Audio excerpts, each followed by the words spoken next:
It really is beautiful, isn't it? We just stare into its nothingness. It makes you wonder what life really means. Oh, hello, listeners. I have something special for you for this research file. It appears that there is a disturbance out there, and something is happening, and I'm not quite sure what it is. But this episode should be able to give us an understanding of what is truly going on. And it seems like we are going to see worlds collide. So let's listen into The Void, Part 1. Strap in tight. The trials are about to begin.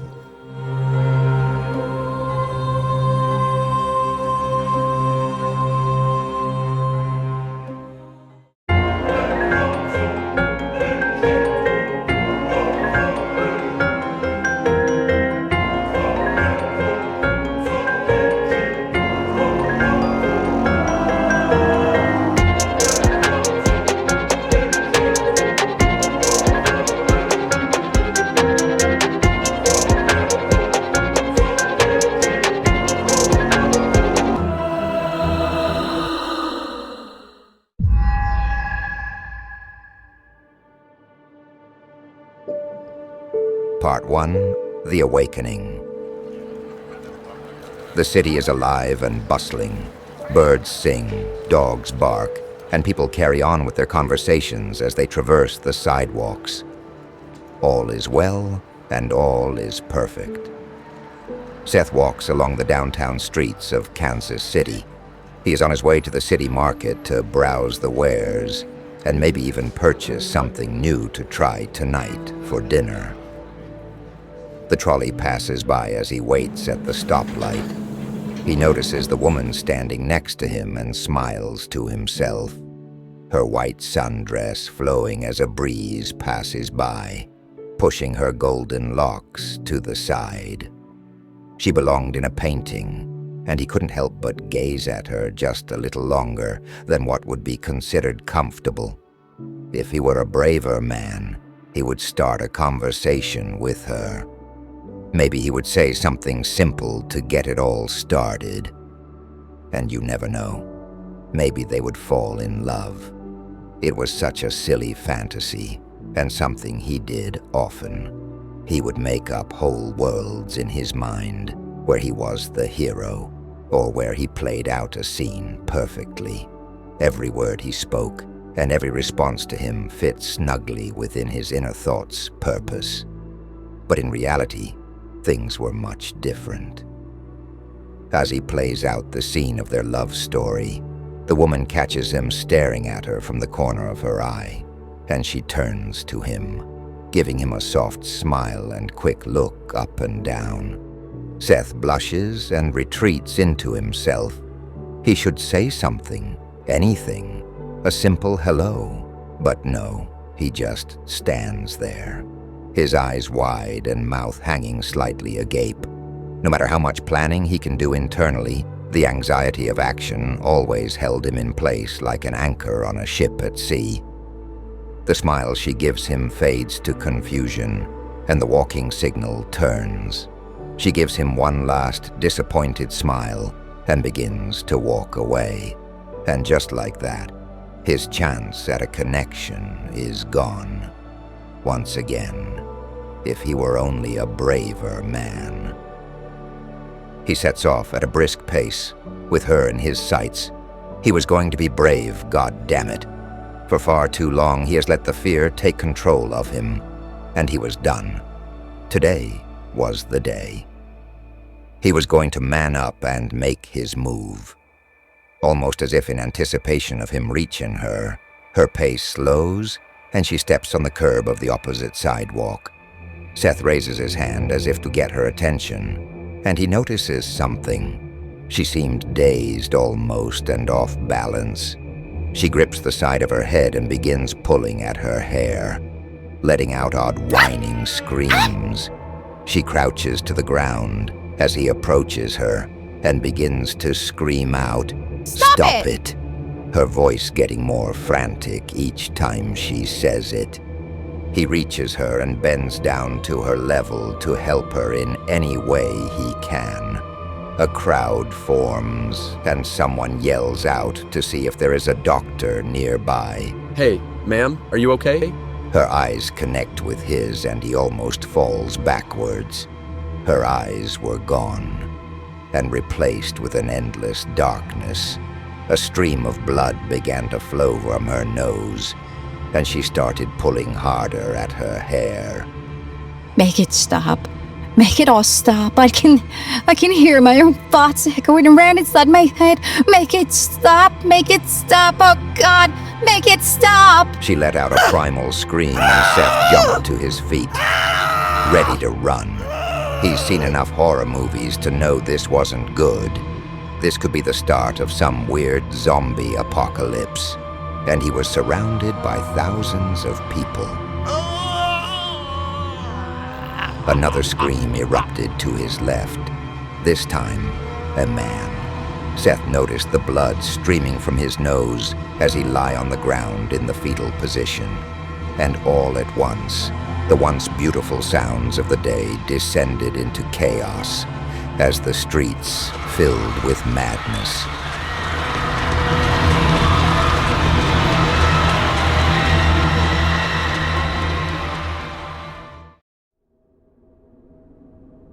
"250 miles away in Tulsa, Elizabeth stands frozen in front of her bathroom mirror, staring at her reflection.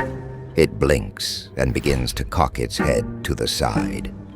All the while she is standing still, frozen in fear. She watches as her doppelganger's hand raises and slowly waves at her, a smile beginning to form across its face, and in an instant it throws itself at the mirror, cracking it from the other side. She darts from the room as the sound of shattering glass and the inhuman howl of a predator on the hunt shake the walls behind her. Across the world in London, Thomas is finishing his workday, biking back home and listening to news updates from the BBC. Static crackles within his earbuds, and he slows his pace, coming to a stop within the bike path and diverting to the side so others could pass him. His heart was racing, and he wasn't quite sure why. Or maybe he did know why. He had heard her voice within the static, that soft and clumsy way she had always spoke to him. But it couldn't be true. It just couldn't. She has been dead for nearly 2 years. A wave of emotion hits him as he remembers her 4th birthday. The pure joy she held on her face, the smile, and the way her eyes lit up when she was gifted the stuffed Bluey dog. His breathing hitched as he visualized her in her tiny coffin, the stuffed animal nestled so gently within her arms. He wiped a tear from his eye and readjusted the juvenile cancer bracelet on his arm, preparing to start his trek back home.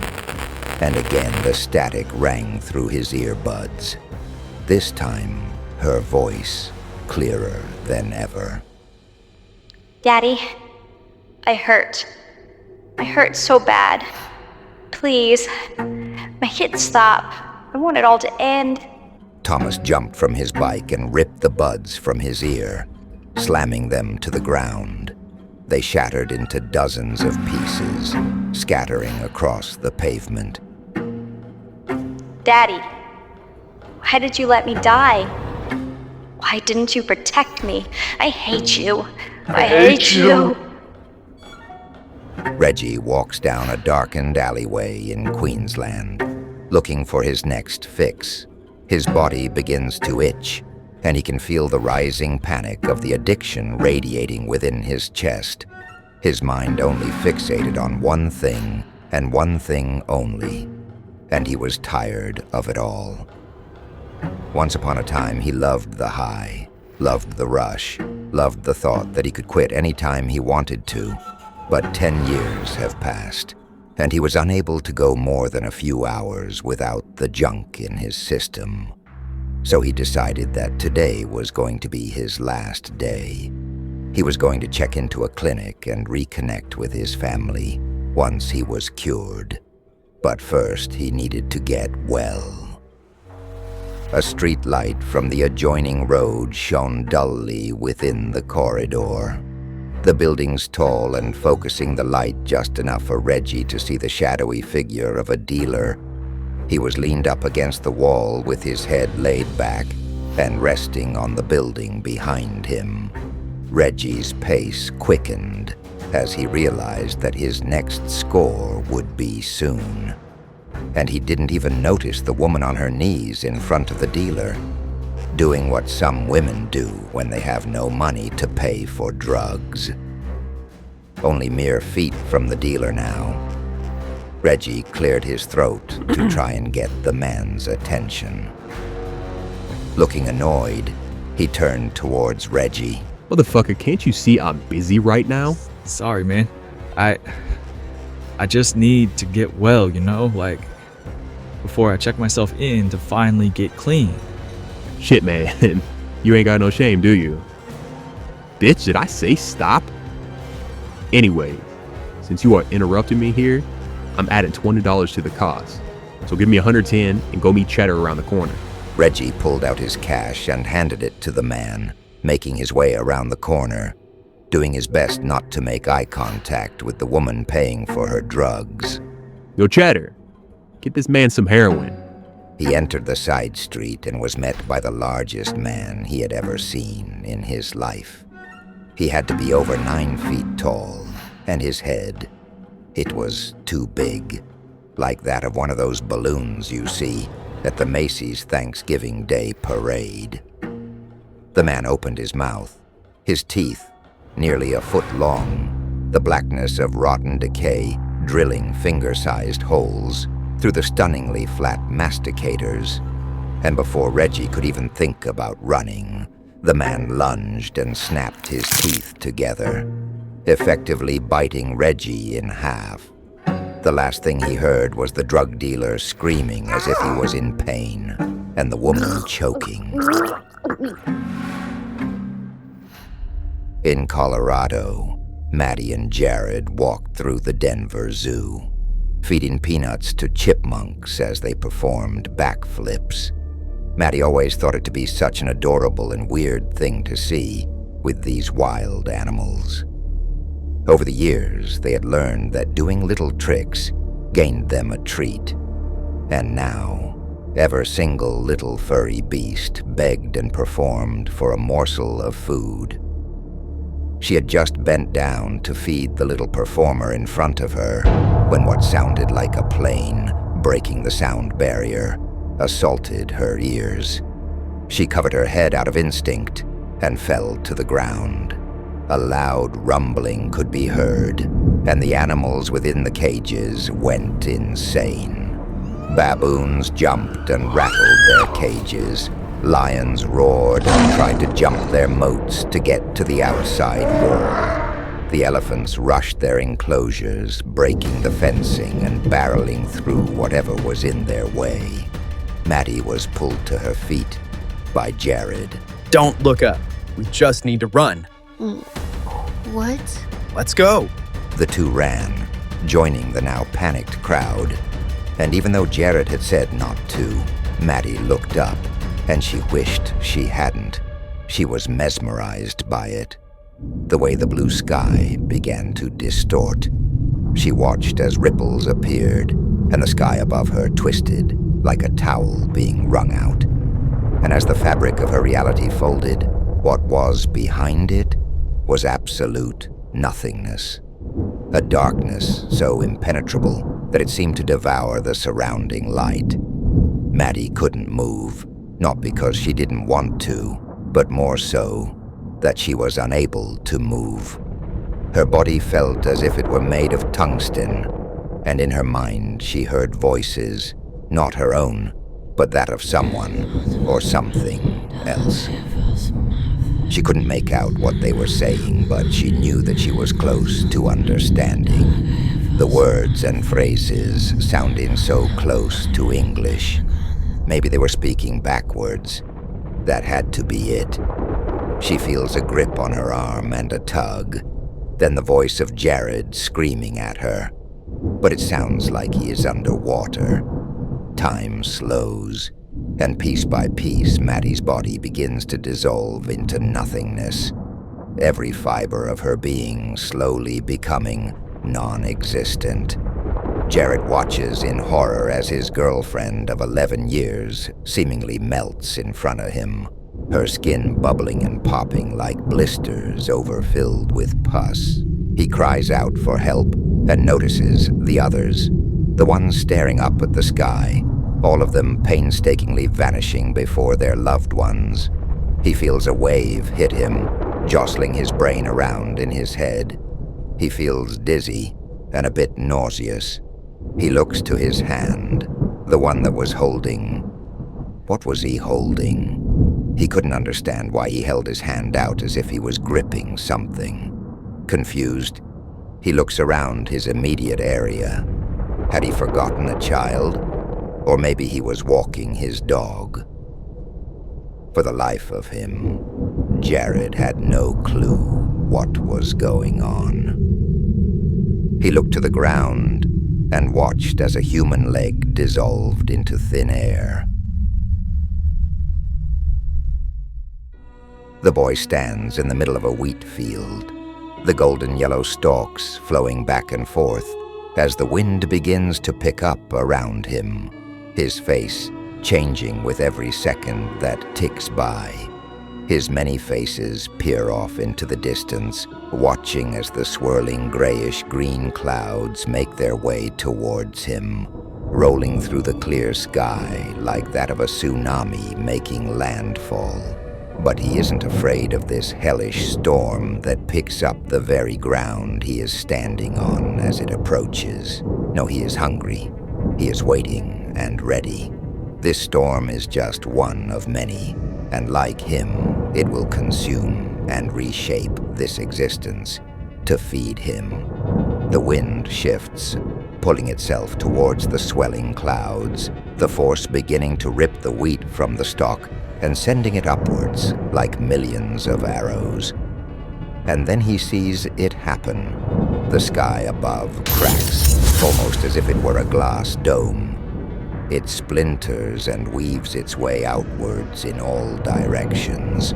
And with the fracture, those who watch descend as reality itself begins to warp and twist, being sucked into the void above.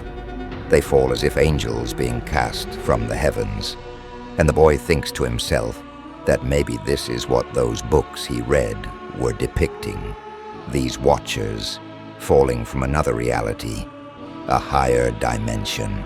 As they hit the ground, large plumes of dust swirled around them and were quickly consumed within their shapeless, darkened bodies. Their apparent limbs twitched unnaturally, and as they moved, it seemed to be in fits.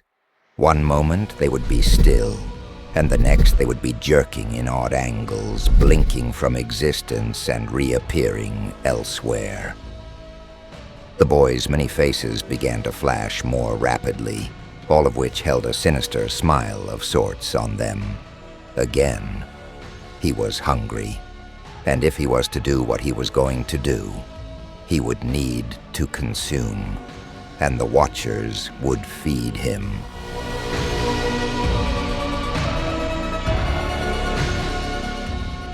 Lilith peered off the edge of eternity, looking into the endless nothingness of the void.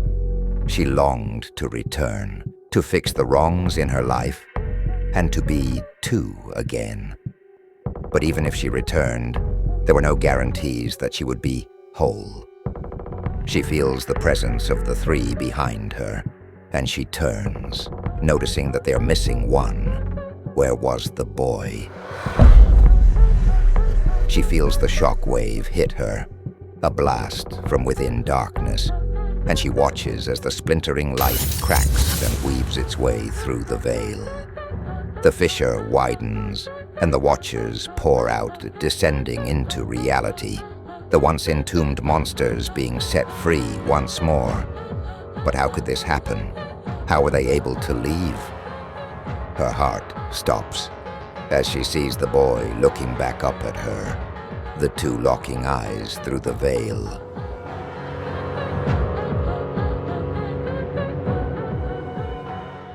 Part 2, The Devourers of the Abyss. The world around the boy was crumbling, the air becoming superheated and vibrating, his many faces morphing and stretching from out of his fleshy body. He was unstable, like that of a newly born star fighting against gravity as it expanded. And for the first time in a long time, the child itself felt fear. Fear of not knowing what was happening to him. He had never felt this way before, his body losing control of the billions of souls trapped within it. He needed to feed. It was the only thing he thought would save him at this moment. And if he did not, he just knew that he would collapse in on himself and set free a paranormal apocalypse on the reality he now inhabited. A watcher approaches, moving as if the laws of physics did not apply to them, jumping in and out of existence. The boy stills as he sees the humanoid being loomed in front of him. Its visceral matter blackened and bare, enveloped by a wisping black and gray smoke. Its hand extends, the gnarled claw gripping the boy's many faces, and time itself stops. The true face of the boy appearing, his eyes rolling back, and sleep taking over his body. He awakes, laying on his back, not knowing where he was, and no longer feeling the pull of hunger that drove him. And his mind was quiet. The once ever-present hum of voices no longer assaulted him, and the ability to drown them out was not needed. He took in his surroundings. He was in a tunnel or cave of sorts. Candlelight illuminated the walls in a dull orange glow, and there was something off about the walls. They didn't appear to be man-made or naturally occurring. He squinted his eyes to focus in on them, and gasped, the sound of his voice scaring him a little. He hasn't made a sound for as long as he could remember, those inside him taking up too much space for him to actually vocalize. But these walls, they startled him more. Even after all he had done and seen, they made a childlike fear rise up within him. Another sensation he hasn't felt in some time. Surrounding him were the remains of thousands of people, some well past the point of decay, and even beginning to fossilize within the bedrock they were placed. Others were in the process of melting away the skin, fat, and muscle, a blackened gel-like fluid draining down the wall, painting the bones below it. Looking up and away from the sight, he jumped when he noticed the freshly severed head of a man encased in a dirt-like concrete enclosure above him. His mouth hung agape, and his tongue hung low, as if he were trying to lick him. A thick pool of saliva hung even lower as gravity pulled it towards the earth. The end like a bulbous flower bud attached to a thick, translucent wire. He shuddered with the thought of that vile fluid dripping on his forehead. He tries to move to get out of any proximity of the saliva bomb and its resulting splatter, but is unable to do so. Lifting his head, he sees the rust-covered chains that bound his body to a carved slate slab. He fights against them, hoping they will give just enough for him to slip out. But it was of no use. He was effectively stuck. The faint sounds of footsteps could be heard approaching, the sound working its way to his ears in odd angles as it bounced off the cavernous eye sockets and open mouths of the deceased. It was hard to locate where the sound was actually coming from. Was it behind him? No. Maybe it was coming from his right. But there was nothing there except for another wall of the dead.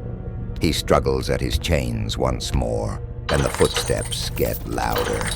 He isn't too sure, but it now sounds like there are more, that cadences mismatched and coming too frequently. A hand grabs him by the hair and slams his head down against the hard rock slab below. Stars appear in his eyes, and his vision pulses as darkness creeps in from all sides. A blurred image of a face looms above him and speaks, but it's unlike anything he has ever heard, the language sounding like a form of English but played in reverse. And the smell that reached his nostrils was foul, like death itself was trying to breathe its form of life on him. His stomach lurches, and he tries everything he can to not vomit. His eyesight regains, and he wished it never had. Staring down at him was something that once was a man. Something stitched together from the pieces of all the dead that lined the walls. Different colored flesh crudely stitched together and worn as a taut mask around the being's face. Pieces looking fresh and still dripping with plasma and blood. Others looking old, dry, and leathery. The being opens its mouth again and speaks, its jaw unhinging far wider than any human's should. And within the maw were rows of tiny, jagged teeth, layered back and descending down the creature's throat. He watches as more and more faces peer down at him, all speaking their bastardized version of English, poking and prodding him, examining his skin, running their bony appendages across his face and within his mouth, looking for something he did not know. Then from nowhere came a sing-song tune, ominous in its delivery. Happy, happy, the world is happy when I am free. Happy, happy, the world is happy when I am free. The boy closes his eyes and tries to do whatever he can to will his power back to him, the otherworldly force of chaos and destruction. But it was of no use. He was somehow blocked from utilizing his gift. Real fear swelled within him, and he once again felt like a true child. A tear running down his cheek and being promptly scooped up by one of the monsters in front of him. They squealed with a sense of joy and pride as they sucked the salty fluid from their finger, showing the others and laughing. Hey there, kiddo. I know you're scared. Fuck, the first time I saw these fuckers, I was traumatized. They smell a bit, and are shady fucking company, but they are harmless. Well, at least to me, they are. Hey, kid, are you listening to me? The boy opened his eyes to see a bald man standing in front of him, his face and body riddled with puffy scars and welts. The soft smile on his face didn't match the hardened and murderous look in his eyes. There he is. Well, hello there, little buddy. Listen, I'm going to give it to you straight. You are in a real fucked up situation right now. These bastards call themselves the Devourers of the Abyss. At least that is what I'm kind of gathering from what they told me. And they are old as shit. Like, damn near the first beings to arrive after time started. That's why they smell the way they do. They like to take on the form of the reality they inhabit. Yeah, they can shapeshift, but they are sort of artistic in their own way with how they decide to take on that form. Hence the fleshy meat suits. It's kind of inspiring when you take in the beauty of it all. Anyways, you're probably wondering who the fuck I am. Well, my name is Merrick. A part of me is Merrick. The other parts are sort of assholes. They like to keep me locked away in this little old noggin up here. But I have found a way to finally break free. And that way is this little cave right here. This place holds some sort of power I'd never felt before. It gives those with different ways of thinking the ability to come forth and it also suppresses others whose intentions do not necessarily align with these assholes. Are you following me so far? The boy nodded his head in agreement. But if he was being honest with himself, he had no clue what this man was talking about. Good. Now, I have some bad news for you, kid.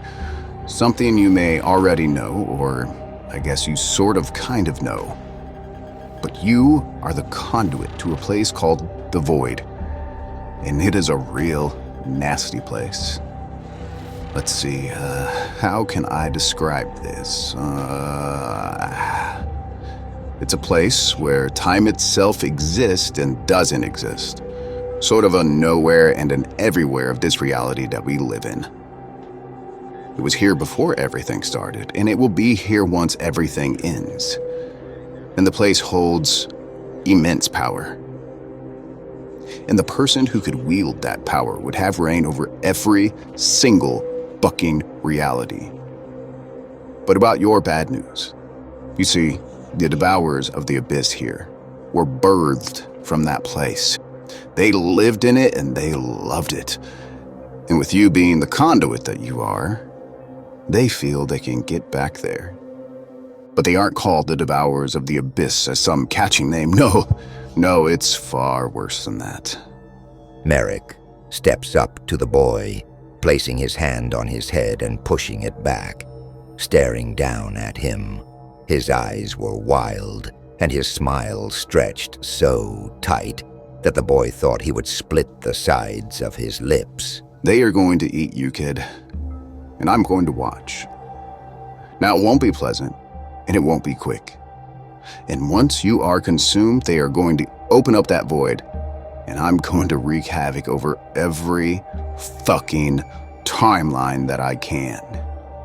Sliding away from the boy, Merrick extends his arms to his sides. Time to eat, you old fuckers. The boy began to panic, that new feel of fear rising up within him, causing his mind to fracture. He felt the first cold and dry hand touch the skin on his leg. He smelt the old death as the devourers began speaking in that odd way, and he felt the first bite in his forearm. He opened his mouth to scream, and at that instant his face went blank. His features now gone. All that was left was a solid layer of pink flesh, and as the devourers begin to eat him, bit by bit, the boy retreats within his subconscious.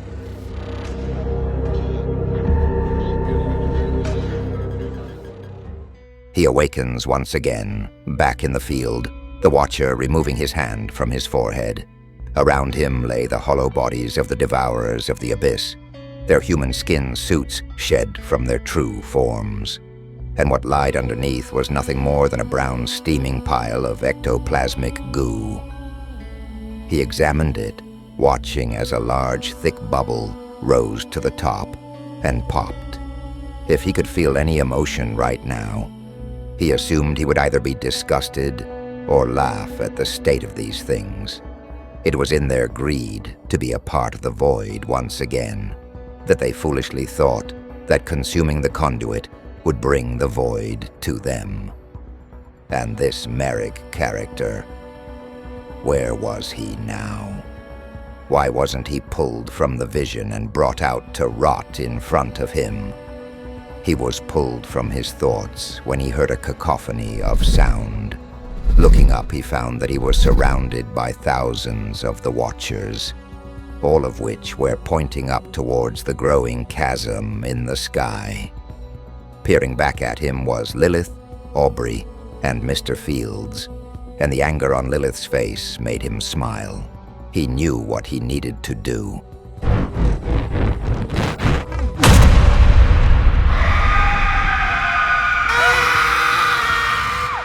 He unleashed the billions of souls from his body, their essences shooting from his chest like falling stars in reverse, hurtling back into the endless nothingness of space, their screams fading as they traversed through the veil to dwell within a place where time itself no longer existed.